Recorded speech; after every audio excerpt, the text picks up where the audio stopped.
So when I first became an entrepreneur years ago now, I was very happy to hear, just do you. It sounded so different from corporate where I was for, I think, about 20 years in IT. So doing me was so promising and it was so amazing. I finally was allowed to be me. However, here I was sitting maybe years ago after starting and thinking, it sounds so cool. I can just be me, but who the hell is that? What the hell is that supposed to look like? I was confused and I realized I didn't even know what my voice was like or was supposed to be. Something felt off, but I was struggling to pinpoint what exactly it was. And I knew, so somewhere deep down, I knew how important it was to find my voice. And so this episode is going to be about your voice. And welcome to the new episode on From Grind to Grace podcast, the show for the alternative entrepreneur, the entrepreneur who is ready to flip the script, challenge the norms, and choose freedom first. When freedom is not a destination, when freedom is the path. Because when you stop grinding for freedom and start creating your business that feels like freedom in the process, success just tags along. And that is the mission for yourself, for your children, and for humanity. And that is what I talk about on this podcast and the questions I ask to my guests. And today I have another amazing guest, full circle from, I don't know, at some point in the past when we briefly met and now we met again, both changed, both reemerged in some ways. Very welcome on my show, Jarrad. So happy to have you here. Happy to be here. It's a pleasure. It's an honor. It's a gift. It's a blessing. It's all of that. Glad to be here. It was one of those things when you, like we chatted before, you re-meet people and you immediately know you want this person in your orbit, right? We had a very quick exchange and um, and something was clear, right? Immediately something clicked. Did you get the same feeling? Yeah, when we first talked, it was supposed to be about copy. And next thing you know, we were talking about family and all types of stuff, and you were like, that's very, and you was trying so hard to just remain focused and be professional. But the conversation, we were not talking about the copy. We were talking about our identities. And when the time was up, it's like, okay, I, I got a tap on my shoulder. It's like, hey, you there? It's like, oh, yeah, yeah, yeah. So we walked away with something, but it was more than what I thought. And thanks for saying that because that's what I hear from a lot of people. They said they keep saying, I thought this was gonna be about copy. Or I thought I was gonna get advice on wording. Okay, but like, and maybe this is where we could start after you giving a quick intro of yourself for the context. But the wording I think that doesn't come first.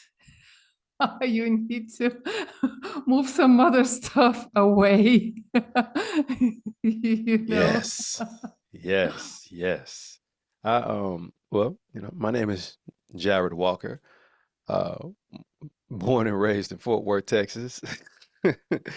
I am the voice equity coach, and what I do is I help experts unmute their silenced authority so they can finally start sounding like the expert they already are. And the problem is most people don't realize the value of their voice and due to the fact that they've been living on what I call borrowed identity. Mm, And if you've been living on borrowed identity, I say that that's evidence that you forfeited authority, or even worse, you've abandoned it. And if you don't know who you are, then you're the most vulnerable at that state of your life. So I help you to recognize not only who you are, but how you show up with the voice that you have, because that is your true, I call sonic identity. mm. Yeah, I like the when you say borrowed identity because I think that's exactly what it is for so many entrepreneurs, and so many of them don't even realize that. Do you think that?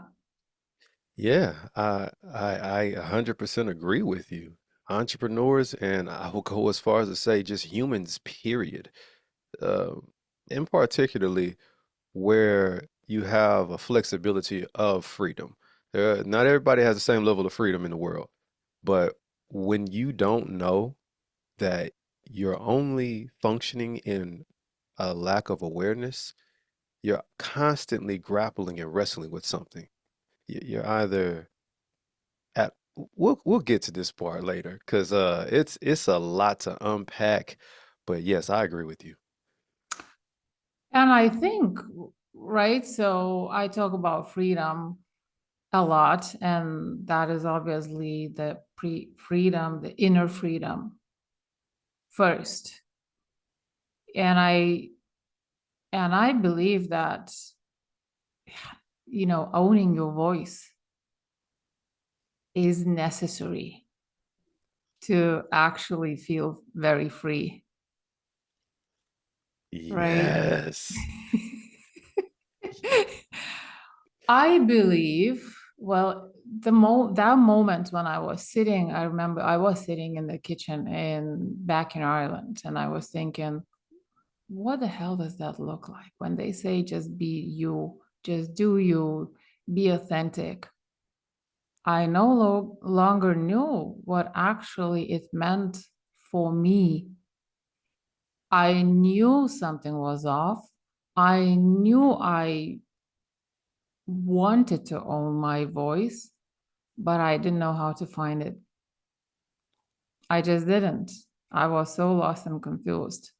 And I don't know if it's the same for everyone, but for me, it was quite an agonizing feeling, So, but I didn't know how to even start looking for it. So, is there anything like, when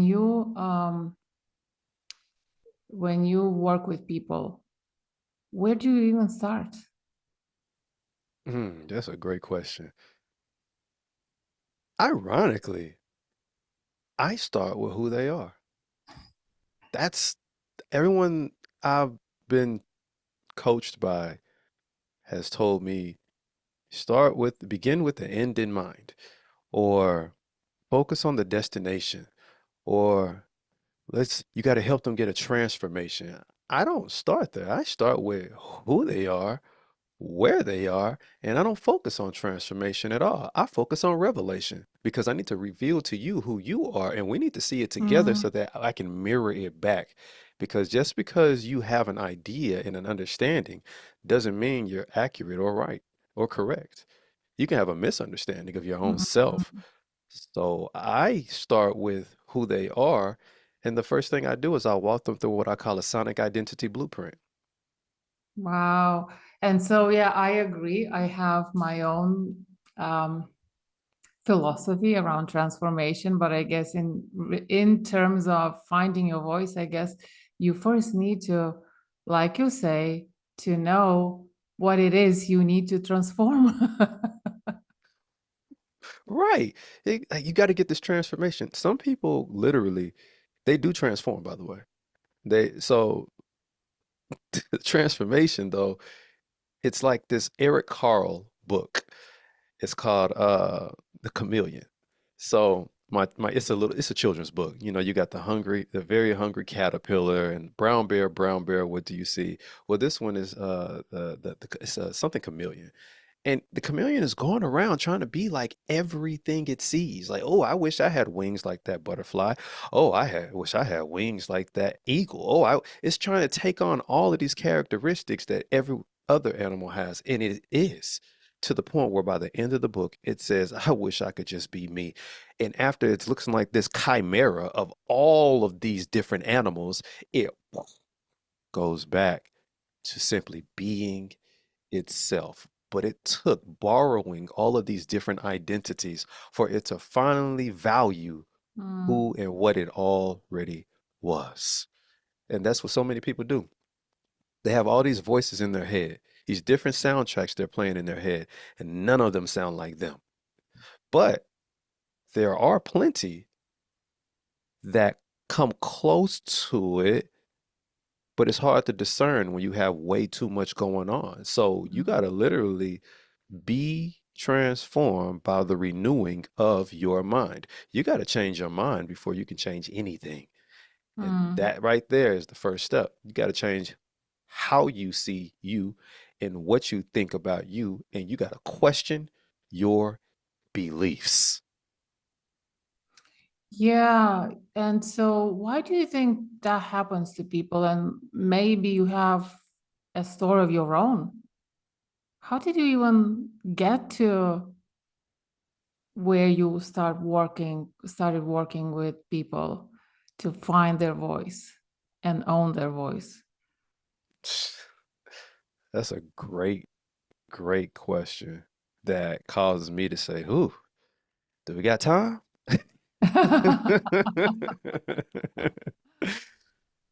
I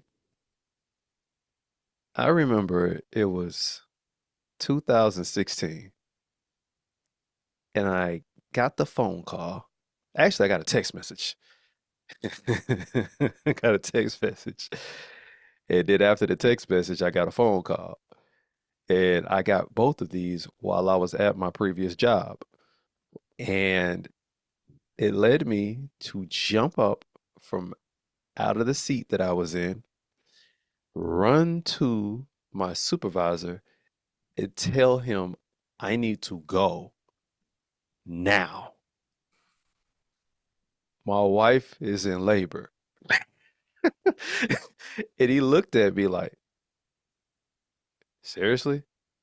I said, yes. And I'm not asking. I left. And that day, our firstborn was brought into this world. When I became a father, I realized something I never thought to even think. Like, you don't think about things in context of an identity you do not own. Mhm. Our daughter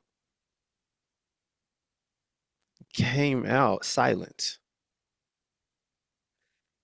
And my heart dropped because I I was like, is my baby stillborn? Mhm. And then the doctor looks at me and says, it's okay, Dad. I, I,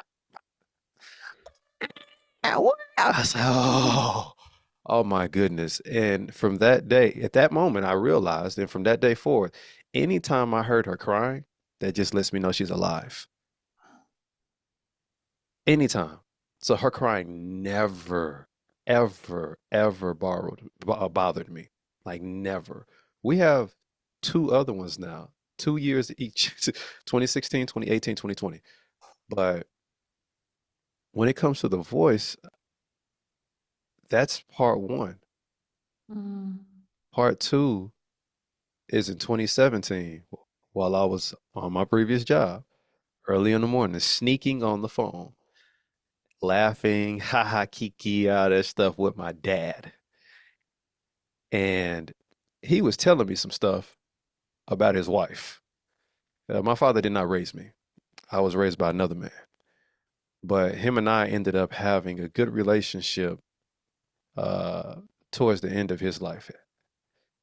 And it came after a whole lot of struggle, suffering, incarceration, substance abuse, etc., etc. You name it, he did it.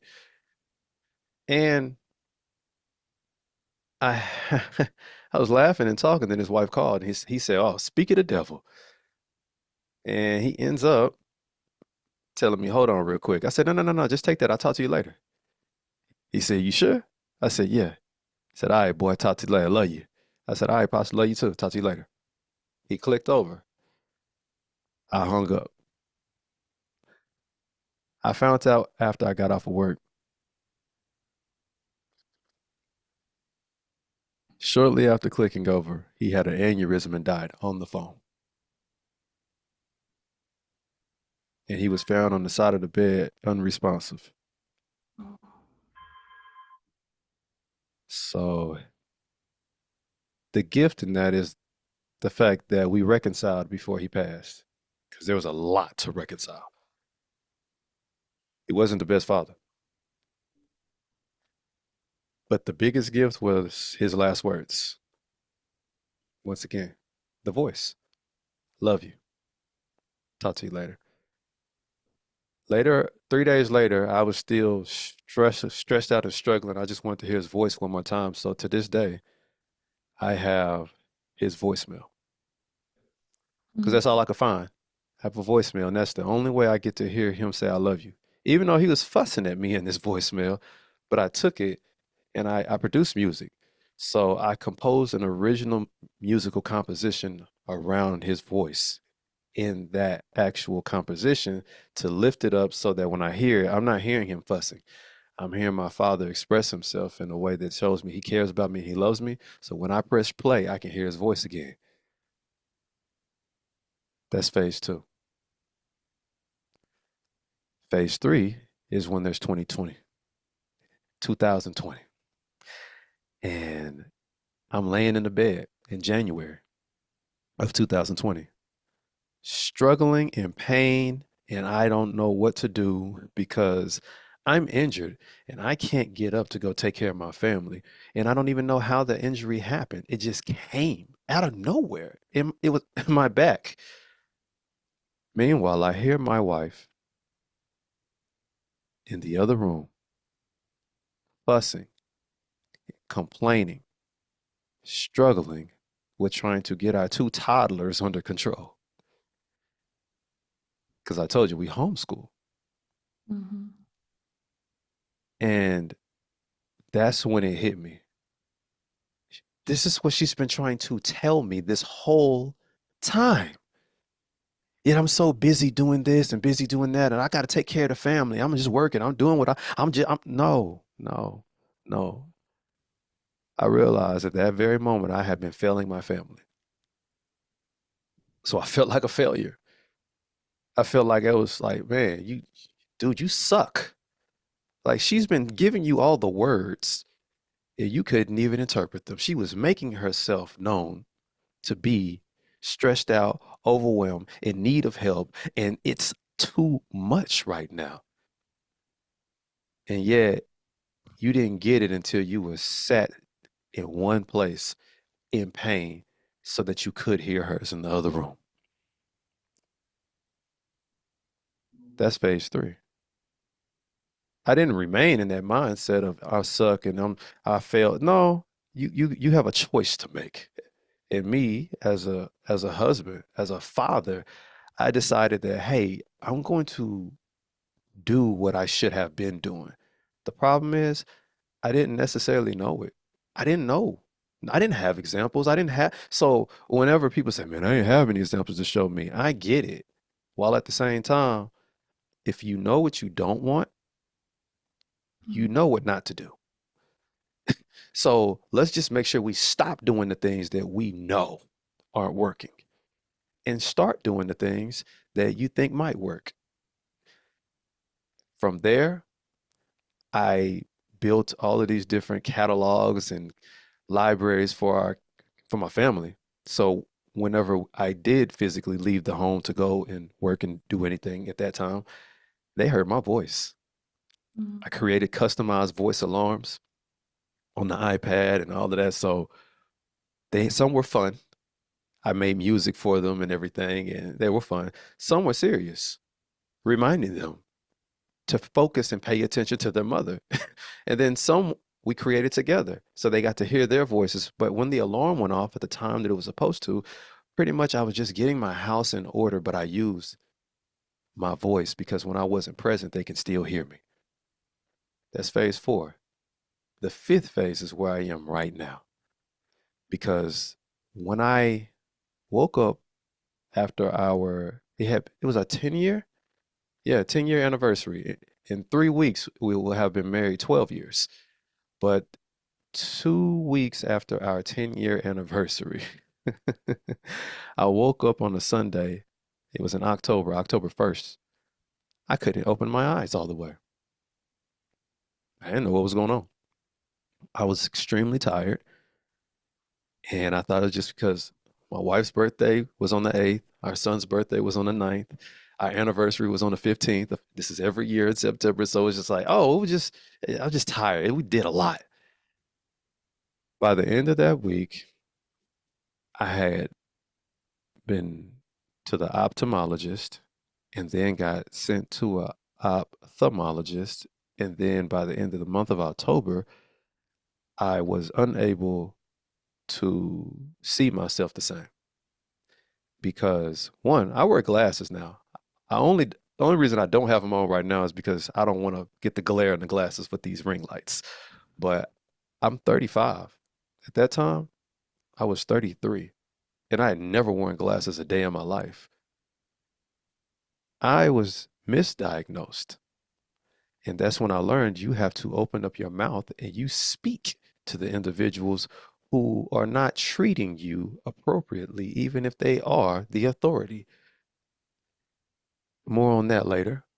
But when I finally realized that, you know what, you can never go back. Because that first week of October, I was no longer able to work where I was working. I had been there for 16 years. Couldn't do that anymore. Next thing you know it, I was in a situation I did not see myself in. And because I had been not only misdiagnosed, but given medication that made me worse because the doctor was pretty much a quack. Mm. And by the time I finally found my voice, it was during my most anticipated doctor's visit with a completely different doctor, completely different hospital and everything. And that's when they told me I have MS. And I looked at him, I said, that's it? He said, yes. I said, let's go. He said, Mr. Walker, you are definitely an interesting character. I said, no, now that I know, at least I know. I've been going through a lot, Doc. But the thing is, Adita, there's this law, it's called the law of vitality. And it states when your health is good, everything matters. But when your health is compromised, only one thing matters, and that's to get healthy again. So I believe that when only one thing seemingly matters, it's easy to see the two or three other things that matter just as much. And when I realized that my voice is the most powerful, important thing that I have, that was the fifth phase. because that's just not my story. That's everyone else's. And they need to take full ownership of what belongs to them, especially if it is of the most importance. Okay, we are back from from some technical issues. So it was such a good thing to actually discuss this beforehand, before we started recording, anything can happen. And so it did. But anyway, so that is an amazing story. Thank you so much for sharing. And I can see how, what I love about this story and many other stories. And I have a story of my own, how we face something and then we come out through and maybe disappear. Some of us do, right? So many of us need to regroup at some point. So many of us need to hit on pause, right? Whether technically or in life, right? Yeah. And to reemerge. Because, and it was the case for me as well, at some point, enough is enough, you know. And your story, the same, enough is enough. Gotta do something, gotta be myself. It's too much to lose if I don't, right? Yeah. And also for me personally, and let me know if that's the case for you as well, what I'm modeling for my daughter. Like if I look at my daughter and I ever tell her, borrow identity, be like someone else, you know? We got No, this. yeah. I've been asking my kids these two questions for I don't even know how long at this point. Our eldest is 9. So I don't know how long, but I do know when I asked them, I said, who do you want to be when you grow up?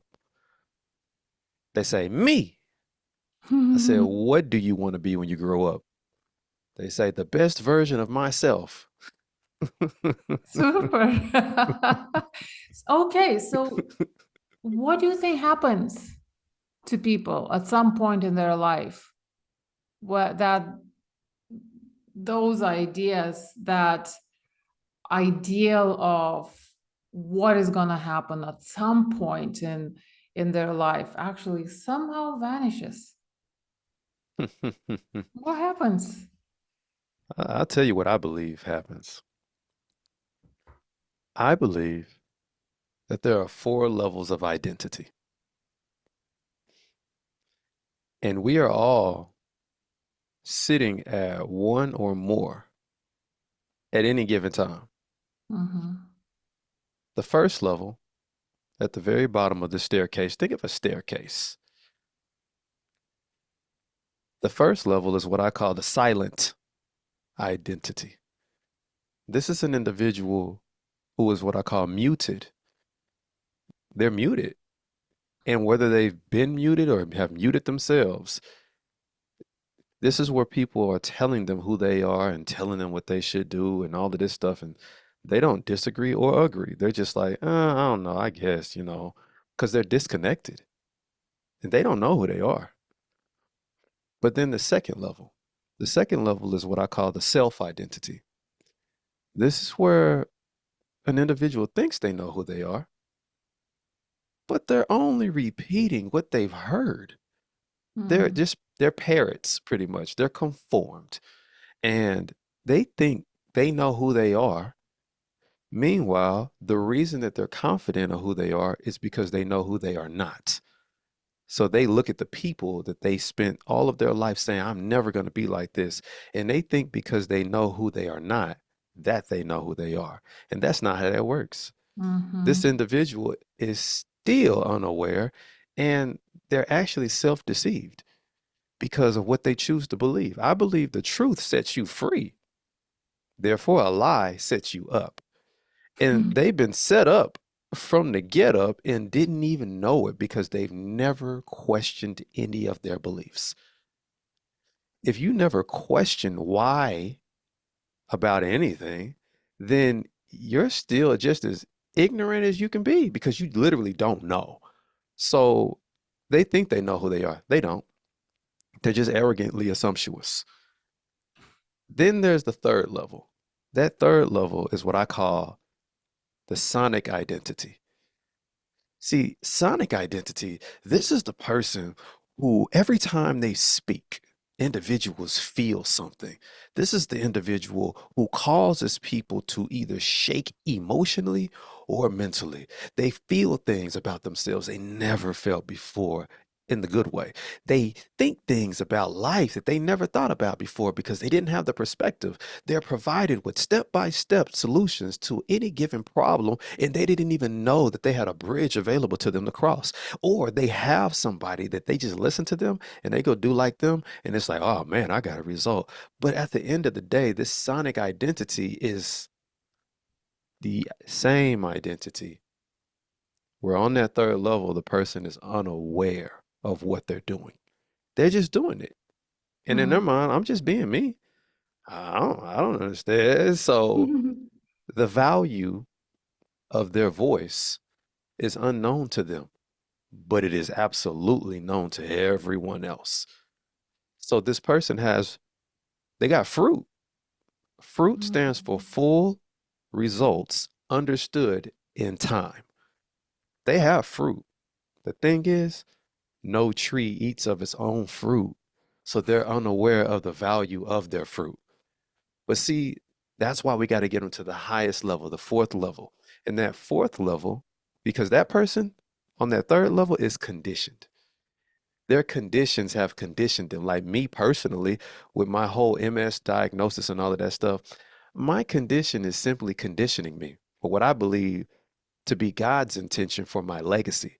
Legacy stands for life examples gained after considering you. You do not have to be dead to leave a legacy. You simply need to leave the room. So you're either building a legacy worth protecting or you're creating a legacy worth correcting. Become the person worth reflecting or become the person worth rejecting. The choice is yours. But see, that fourth level of identity, this is what I call spirit's identity. This is the essence of you. And see, you're not unaware or unintentionally producing fruit anymore. You're doing it on purpose. You know who you are. You're not confused about any of it. And you do so intentionally at all times because you know who you are. Now you are connected. You're connected to you. You know who you are, and you're not confused about it in any capacity.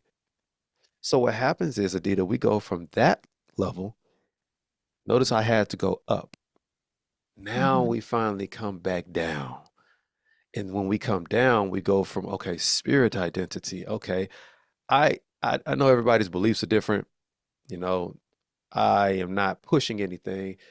Just just where I got what I got from. I got it from the Bible. I got it from Genesis. And I look at Genesis and I just walk it back. I said, that's interesting. In Genesis, the first thing you see was spirit identity. Why? Because in the beginning, God created the heavens and the earth. The earth was without form, it was void, and the Spirit of God hovered over the face of the deep. What do you see? Not only is God creative because He created, but you see that the Spirit is hovering over the face of the deep. It's like, what? The Spirit is just there? Yeah, the Spirit's there. It's just there. It's like, that's interesting. Well, yeah, it is interesting because you're just here, huh? When you first get here, you're here. You don't have a full form body.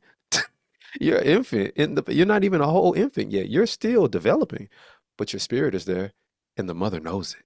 There's something that's different. You have caused her to change in a way that she never knew she would and could. She's actually unable to sleep the same, eat the same, breathe the same, be the same. You're shifting an identity of someone else before they even know your name. That's a big deal, but that's coming from spirit identity. You're just being. You're just being. But then you go down to the sonic identity. This is where he says, let there be. So he's speaking everything into existence at this point. It's like, okay, well, did you not know that the words that come out of your mouth produce life for others? Is death and life in the power of the tongue. So it's like you choose how you choose to speak, but that's your power. So if that's the case for you, see, remember, you're doing it intentionally. So if you're walking it down, you're still being intentional. Then you get to the self identity. He says, let us make man in our image. It's like, wait a minute. So if I'm created in the image of God, what are you? Hold on, hold on. God is not confused about who he is. And neither are you at that point because you know who you are. You know, self identity is, oh, I know who I am, and I speak who I am, and I live who I am, and I impact and affect others intentionally by just being me. No longer conformed. I'm in control of who? Me. Now, the final identity is that silent identity. But this time, you're not silent because you're full of fear and conflict and afraid of what should I say? No, you're literally silent because you're finished. You're confident. You have nothing else to say. What are we talking about? Because on the seventh day, it says the guy rested. So there's nothing else to talk about. So on the final level for you, the silent identity is I only talk when it's necessary because I'm doing what I'm supposed to be doing. I'm confident. That's why I have nothing else to say unless I do. So you're not silent because you're scared. You're silent because you're confident and you're finished. That right there is literally the whole framework for identifying who a person is and where they are based off of how they are showing up when it comes to their voice. So, what happens in our society for people to, I don't know, which level do you think most people are on? Mm. Most people are on, they're either muted and they need to be unmuted and or they're on the conformed, which is they're self-deceived. They're not self-aware. And that is less spiritual. It's more psychological and sociological. Mm-hmm. If you go and you look at Eric Erickson and his psychosocial scale, there are conflicts that must be remedied with virtues according to the actual psychosocial scales. When you get to the ages of between 12 and 18, that stage, that conflict is called identity versus role confusion. And the virtue that is supposed to be developed right here is fidelity. This is where you know who you are, you're confident in it, and you're focused on becoming who it is or doing or achieving whatever it is you're aimed at. But then there's a negative outcome, which is what I call a vice. And it's the one that we've been hearing forever. Oh, they're teenagers. They're just in that rebellious phase. No, rebellion is literally the vice of that actual stage, and they don't know who they are. So it's identity versus role confusion. If a person doesn't know who they are, it doesn't mean someone isn't telling them who they are or trying to convince them that they're someone that they're not. So when there's role confusion, now you're dealing with an identity crisis. So if you're a teenager between 12 and 18, you're still trying to figure it out. When you're 19 and it's time for the next phase, that stage, which is called isolation, or it's called intimacy versus isolation, you're still trying to find out who you are. So if you have people who are entering into adulthood and they don't know who they are, there are plenty of people trying to hijack their identity and tell them who they are. And some of them believe it. And most of them actually believe the lies that they're told. And if you are believing lies as an adolescent, you best believe as a full grown adult, you're going to carry those lies around with you. Now you're associated with people who have the same struggle. So if you hang with nine, you will be the 10. So if you're conformed to people who are conformed to identities that do not even belong to them, they've yielded over, forfeited, and abandoned authority because that's what you have. Don't more on that later. But it's just like they literally get tricked. They get deceived. They get played and they don't even know it. And they know something's off. They know something's wrong. It's kind of like I'm in the Matrix or something. It's like, was that a glitch? What was that? It's just like you don't know that you don't know something that you have control over is the actual problem. So they've been lied to and they believe the lies. That's what happens. Is it the school, the education system? Is it something else? What happens? What happens to people? Why is it such a huge problem? And I mean, like, many people find this in, there's a variety of ways that people face this. Most people don't. Like you mentioned, entrepreneurship is where, if you want to survive, right? If you want to stay on this path, sooner or later you face this demon, and you need to find out who the hell you are and what your voice is, right? Well, what happens somewhere in between for people to go sideways? Is it the education system? What is it? It's family perpetuating deceptions that they thought were true based off of experiences that they thought they needed to prevent you from ever having to go through. So they literally respond to something that has not happened for you, but treat it as if it's possible based on trauma and personal beliefs. It's the media, whether it be in the form of a book, a form of a movie, or Mm, a form of a song, music. It's all conforming you to believe whatever it is that you're consistently listening to, watching, and reading. It's the education system because the school system has branded itself with education, but the word educate etymologically means child rearing. It means to train a child or to train an animal. Children are not animals, but that's not the point. They can act like one. But at the end of the day, you're being conformed and informed and misinstructed and misinformed about who you are based on everyone's expectations. And then you have all of these expectations set on you to be this, to be that, to do this, to do that. And when you're a kid going through all of that, you don't know what the flip is going on. You have no clue. It's the adult's responsibility to guide you to see you clearly, but the adults don't see themselves clearly. So you have a bunch of confused, conformed people trying to tell people who they are just to end up in the same identity crisis eventually. And it's just like, what the flip do I do? And at that point, what you said earlier, you said they run into a wall. I don't think it's a wall. I think it's they run into themselves and they don't know what to do because they're so unfamiliar with what they're being faced with. It's like, I don't know you. I don't trust you. I don't know what to do. So they have to wrestle with that. And mm, I've been there. I remember looking in the mirror when I was on the tail end of my recovery in 2020 with my pregnant wife. And I'm looking in the mirror. It's like, because I had to go through physical therapy and all of that stuff. So I was losing a lot of weight. I was just a lot was happening. But I was going through a lot of mental stress because my family was on my back and I needed to take care of them, but I didn't know what to do.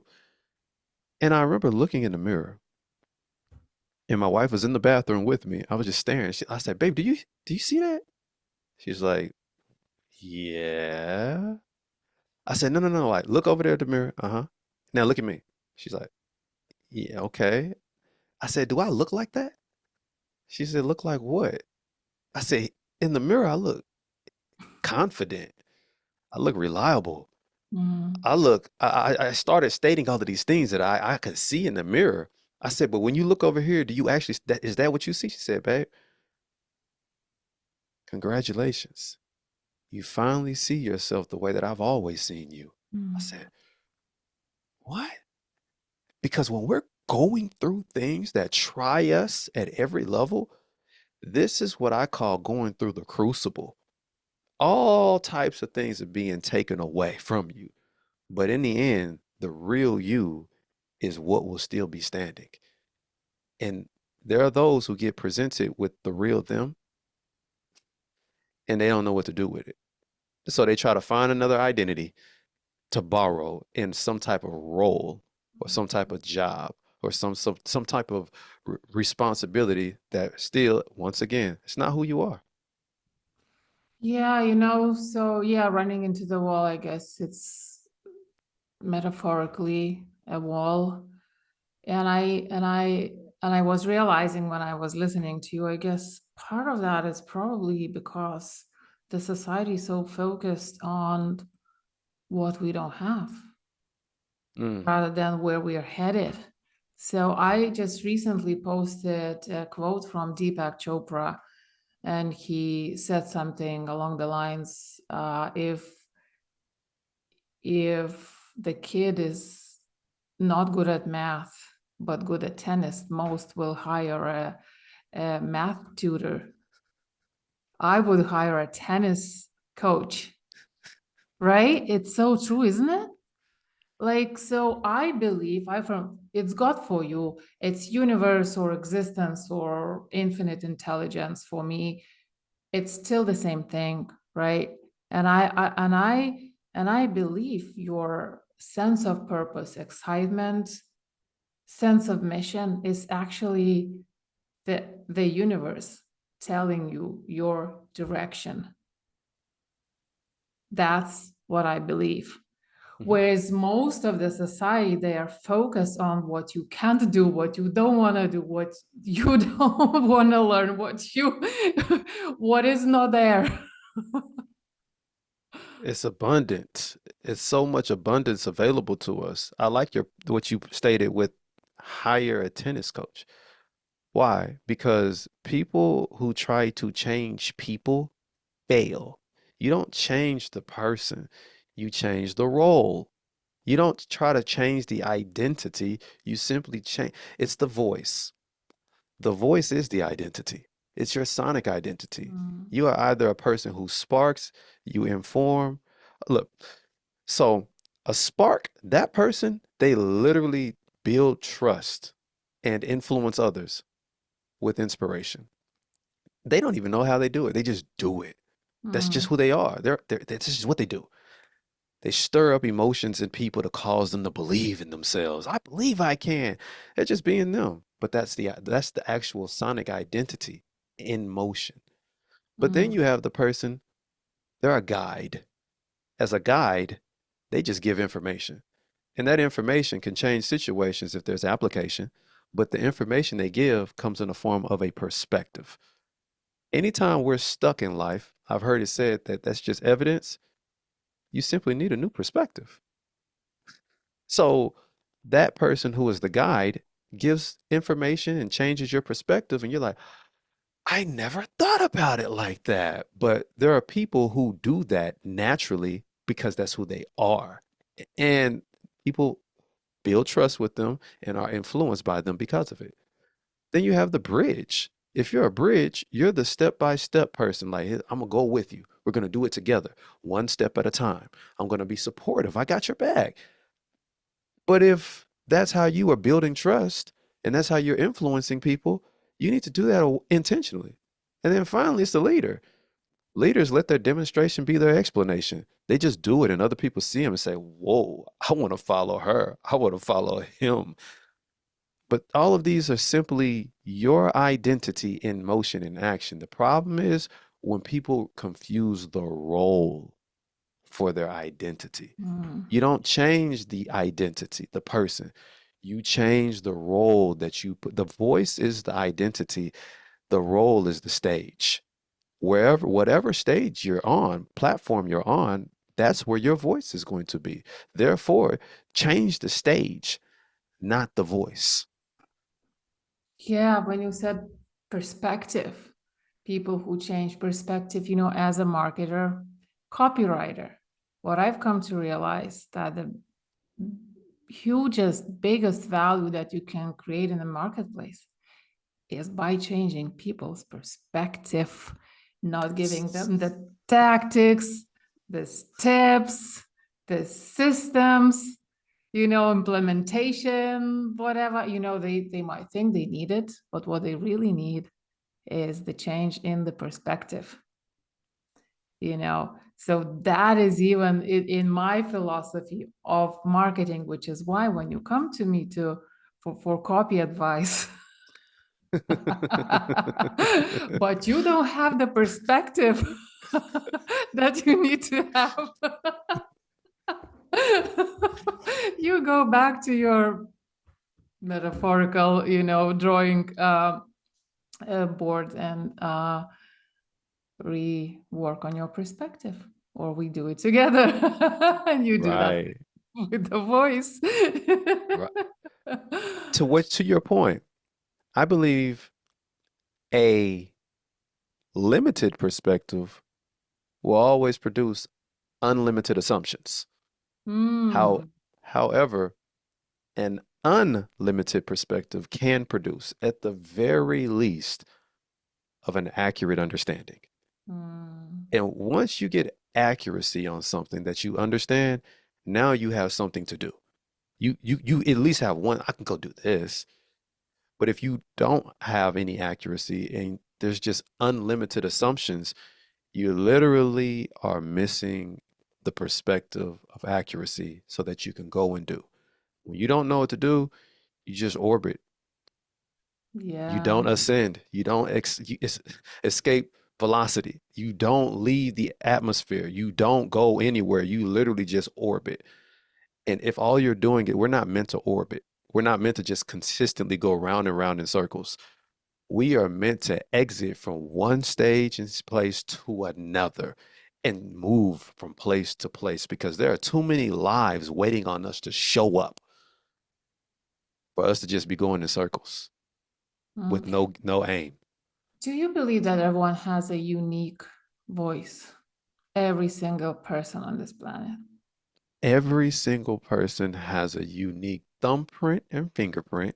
Therefore, they have a unique voice print as well. Your voice is when I say I did, some people think I'm being philosophical, I'm being woo-woo, or I'm trying to be cool and oh, that's nice. No, your voice is literally an identity.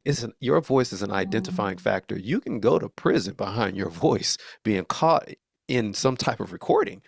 They know you, but your voice is an identifying factor of who you are, figuratively and literally. So, yes, I do believe that.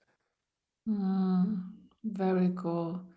Yeah, so what is the reason, or how could we encourage people to do everything they can? The one who is listening, everything they can to find and embrace the voice. Because I think that so many people don't even know what that voice is because they are afraid of showing it. Yeah. And so they let these influences from the outside to affect them, in the ways that is not serving, are not serving them, right? Yeah. How could they bravely embrace their own voice? That's a phenomenal question. For me, it's very simple. You have authority, identity, ownership, and equity. Now, so many people are chasing AI right now, artificial intelligence. But the first AI you need to identify and understand and really grapple with is authority and identity. Because if you don't know what your authority is, then you have no idea how your identity is being used against you. Remember earlier, I said borrowed identity leads to forfeited authority. Well, if you have authority, it's that which you can be accountable to. You can't be accountable for something you don't own. Mm. That's not how that works. You can be responsible because someone delegated authority to you. They delegated that task or that job to you, but you're not the, if you are accountable, then you are the answerable authority by definition. So the first thing I say is you need to literally unmute your silenced authority. Now, how do we do that? Well, glad you asked. You need to know what level of authority you're already operating from. If you don't know that, that's the problem. If you're Yeah. walking around thinking you have no authority, I don't have any authority, then you've been deceived by contributing factors. So let's go ahead and deal with the determining factors instead. What determines authority? Well, number one, ownership. Do you own your past? Oh, the answer, Adita, do you own your past? Do you? I want to believe so. It's work in progress. Well, we're talking about I ownership. told, Did right. you, are you the one who experienced your past? Are you, did you, Absolutely, absolutely. right. Most So that's, people, and the context is, I guess, so many people are in this victimhood mentality. Not tr- oh, I get it. I'm not talking about that own. I'm not, Mhm. I'm talking about Right. literally, were you the person who lived out your past? Totally. Yes. Yeah, right. Because that's your history. That's your Hmm. story. Because you are the person who lived out your past, that means you have evidence and proof of and receipts. You have receipts. If you bought something, you got a receipt. You own those receipts. Mm. So if I say, hey, you went through this, but you're still here, you can't deny those receipts. I say, you've outlasted and overcome this, these tragedies, these traumatic experiences, or even these great experiences. Either way, you're still here. It's not over. It didn't take you out. You can't deny those receipts. So if we start at the first level of authority, I call it proof authority. You have too much proof to say that you don't own anything that is of value because you wouldn't be able to show up in anybody's life as value able to be of value, able to be of use if you didn't have receipts. So you have proof. So it's like, okay, well, where do we start? We start with the receipts, the evidence, the fruit that you have right now that you are unaware of. Because by definition, if you influence someone, authority is attached to that. Authority and influence literally go hand in hand. So if you have any form of influence, then you have authority. If you have the next level, I call it position authority. If you are able to say, well, you know what, I do have ownership over this aspect of something, okay, that's authority. You like your daughter, you are an authority figure in her life. Why? Because you hold the position as mother. That's a position. That's an authority. It's like, oh, wow, what? It's, different positions have different levels of authority. You go up the ladder. It's permission authority. Permission authority is where you are the one who gets to say yes or you get to say no. A doctor does not get to do whatever the flip they want to. You have to give consent. That means you are the one who gives permission. That means you have the authority to say yes or no. This is your body we're talking about. This is your this is you. So you have authority over you. Most people don't even realize that. They have no idea of any of this that I'm telling them. And then power authority. Power, by definition, is possession of the qualities required to do something or get something done. If you possess any type of qualities to do something or you know someone you can delegate it to get it done, pick up the phone, whatever, you have power. That's authority. And that comes with the authority that it just came with you at birth. It just before you even exited the womb, you had power. Possession of the qualities to do something or get something done. You can change a whole person's identity just by being alive. It's like, wow, I just gave you 4 levels of authority. If a person has forfeited any of those, they have abandoned any of those, that is evidence of borrowed identity. So where do they start? They start with Mhm. their authority. It's like, oh, whoa, whoa, whoa, whoa, whoa, I do have authority. Yes. Let's go ahead and reclaim that. Let's go ahead and take your authority back because you have this illusion in your head that someone took it. No, it's yours. So you just need to reclaim it, but you need to be aware that you even own it. It's yours. Yeah, those receipts, you know, so many people have hidden them in the secret pocket in the wallet. We all have those pockets. I think, you know, need to pull out those receipts, all of Yeah, them. yeah. Go find every receipt, and you don't have to go far. You don't have to go far. Mm. Sometimes you can pick up the phone and just ask the person that's closest to you, hey, have I ever done anything to influence you? They're going to say, what do you mean? Or they're going to say, yes. If you've ever inspired anyone, that's influence. If you've ever Yeah. informed anyone, that's influence. If you've ever instructed anyone on anything, that's influence. If you've ever just been the leader that someone followed, that's influence, which is authority. Yeah. Own your voice. You know, I thought we were gonna be talking about voice for the most part in this conversation. You know what's funny? It reminds me when you said people say, I thought we were going to be talking about copy. Exactly. Everything that we've said is directly attached to the voice because none of it could be done without it. Everything I just said, Yeah. the influence, the instruction, you can't influence and instruct someone without using your voice.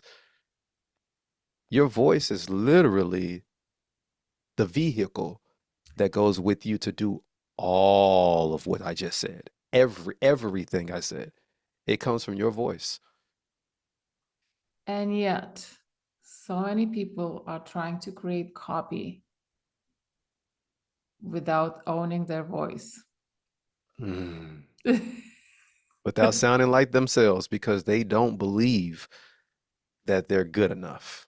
They don't believe they know enough. They don't believe how they say it is going to connect with anyone. Meanwhile, they have people that value them, they cherish them, and they love them. And if they were no longer here, they would still want to hear their voice again in words that they said the way that they say it. That is called equity, by the way. That's it. Very, very cool. So if somebody is listening and thinking to themselves, man, this sounds good. I do want to have or get my voice back, but I'm not so sure how to find it. What could be one shift they could make starting today? Mm, I'm a little biased. I would say reach out to Jarrad. Of course. The voice equity coach. And the reason I say that is, yeah, I make it all sound so simple, but it's easy to do that when you understand something. But when you don't, the number one thing you can do when you tried everything and nothing seems to work is ask for help. There's no reason to try to figure all this stuff out by yourself. Mm, You didn't do it as a kid. Why should you do it as an adult? Any deficit you had as a child that you brought into adulthood, you still need the same baby steps to get started. That's mm. how we learn. So just you need to ask for help. So that And that that is level three, I guess. The person who still relies on someone else seeing, right? Their mm, expertise, right? Still relies on what someone else says you're good at. Is That's that the silent and you? self identity. The sonic identity, they know, they just don't know the value of it. Oh, But the they know value it. and the value. Yeah. Right. There are so Yeah. many people, they don't know the value. I work with those kind of people all the time. They don't know how amazing they are. They have They no don't. clue.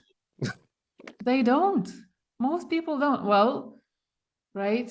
And I guess there's always levels, or sub levels, on every level. Yeah. That's what I'm thinking. Anyway, I could be asking a million other questions, looking at the time now. And so you did explain what you do. Who do you work with mostly? Mostly I find myself working with coaches and Coaches. coaches because they're the same ones that struggle with imposter syndrome while trying to create an offer. Like, how Mm, could I charge this much money for this and that? And that's the sonic identity. They're right. doing it, they just don't know the value. Mm, However, I don't only want to work with coaches. I want to work with anyone who has something to say and has something to show for it. And mm, they know it so that they can not only unmute their silenced authority, because you have authority. I already made that very clear. yeah. But if you are someone who genuinely needs to know who you are so that you can be intentional about your life, that means you have evidence and proof that there's more inside of you and you just try to figure out how to say it.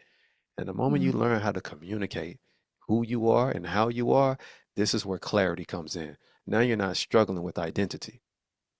And that's the first key to get past that roadblock. very cool. So where can they find you? You can find me on social media, Facebook, Instagram, TikTok, and specifically it's going to be on I am Jarrad Walker. That's where you can find me. If you type in Jarrad Walker, majority of everywhere Jarrad Andre Walker, the kids at the middle school I used to help at, they call me Coach Jaw, Jaw. Jarrad Andre Walker, though. You'll find me anywhere and everywhere under that, even on YouTube. Super. Okay. Thank you so much for sharing your wisdom with me and my audience. And I have three blitz questions I ask every guest. So the first one is, when you hear from grind to grace, what goes through your mind? What does it mean to you? When I hear from grind to grace, I think about me going from being the father who was unintentional to becoming an intentional father after Mm, laying in that bed and hearing my wife going through everything she was going through because I was the one who had muted myself.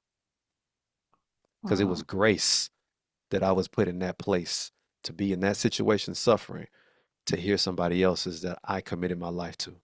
So going from grind, constantly working, trying to figure it, get it, to grace, like, hey, you need to slow down because there's a lot more on the line if you don't. Do you think you can go faster if you slow down? I think sometimes you need to slow down in order to speed up. Exactly. Yeah. Okay, the second question is, what change would you like to see in the world? I would like to see people see themselves for who they truly are, not Mm, because of someone else's opinion and perspective, but because of how they were genuinely created and meant to be. I believe everyone has a voice that needs to be heard because everything that they say literally has power. And I'm not talking about figuratively. I'm speaking in the sense of take the value of your life and speak it confidently, boldly, and watch how many lives change because you're speaking from you in truth. do you believe in stepping stones, as in, like, how will I explain this? Let's say I don't fully know what the bold Edita is like, but maybe I can find the courage to do the best version of me that I can do or imagine at this very moment, right? Hmm. I believe the stepping stones to your confidence is your past, your power, ability, skill, and time that you have acquired. Literally, all you have to do is start revealing and reviewing and Mm, remembering what you have already been through, what you have already outlasted, what you mm, have already overcome, what did not take you out, what may have paused you for a moment, but you weren't stuck. You were mm, stopped momentarily and temporarily. Therefore, those are your stepping stones to you. You simply have to accept it. very good. Love it. Love it. The last question is, what impact would you personally like to make? Personally, the impact that I would like to make is the one I do with my family. That's the one that matters the most because my voice doesn't stop with me, it starts with me. So if I begin to be intentional with my family, then my children and my children's children and my children's children's children will echo my voice while echoing their own. I don't want them to be me. I want them to be them. While at the same time, if I am showing up intentionally right now, then everything that I'm doing is producing some form of fruit. I would like that tree to be perpetuated even when I'm no longer here. Thank you for sharing, Jared. It was a great conversation with you.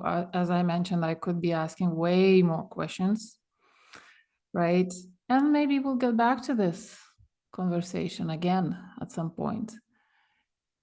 Anyway, The thank you pleasure. so much. And the one listening, thank you for tuning in, share, and follow. And I think you need to re listen to this. There's so much depth in this conversation. I believe I will be listening to it as well. So thanks again. And I'll talk to you again next week. My pleasure.